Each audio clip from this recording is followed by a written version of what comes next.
মানিকগঞ্জের মাটিতে গড়ে উঠেছে এক স্বপ্নের খামার।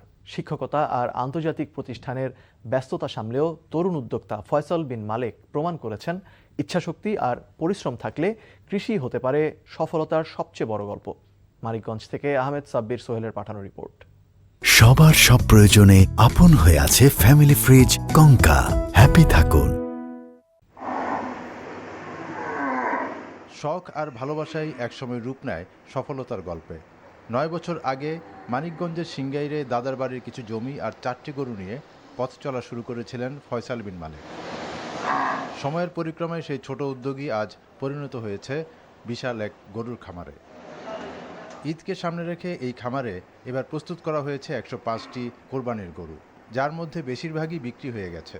32.5 মণ ওজনের টাইটানিক আর 28 মণের এলিয়েন ইতিমধ্যেই সবার নজর কাটছে। সবার সব প্রয়োজনে আপন হয়ে আছে ফ্যামিলি ফ্রিজ কঙ্কা।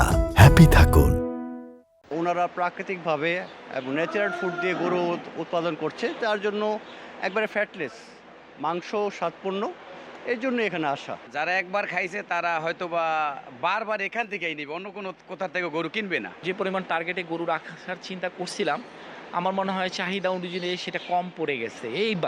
এইবার একটু আমার মনে হয় বাজার ভালো আছে। ন্যাচারালি খাবার আমরা খাওয়াই, মানে দানাদারের মধ্যে গমের ভুসি এগুলো তো আসলে খাওয়াই, আর এমনিতে আমাদের গ্রাস ফেড কাউ। যুক্তরাজ্য থেকে লেখাপড়া শেষে ফয়সাল বিন মালেক দেশে ফিরে পরিচালনা করছেন আন্তর্জাতিক মানের কয়েকটি ইংরেজি ভাষা শিক্ষা প্রতিষ্ঠান। পাশাপাশি একজন জনপ্রিয় ইংলিশ টিচার হিসেবেও পরিচিত তিনি। আমাদের কাস্টমার যারা আছে তারা আমাদের মাংসের কোয়ালিটিটার কারণে বারবার আমাদের কাছে আসছে, একটু প্রিমিয়াম প্রাইস পে করে হলেও আমাদের গরুটা তারা নিচ্ছে। এটা আমাদের 9th ইয়ার রানিং আমরা এই ফার্মটা আসলে করছি। ফয়সালের এই উদ্যোগ এখন এলাকার তরুণদের কাছেও অনুপ্রেরণার নাম। অনেকেই চাকরির পেছনে না ছুটে কৃষি ও খামার ভিত্তিক উদ্যোক্তা হওয়ার স্বপ্ন দেখছেন তার সফলতা দেখে।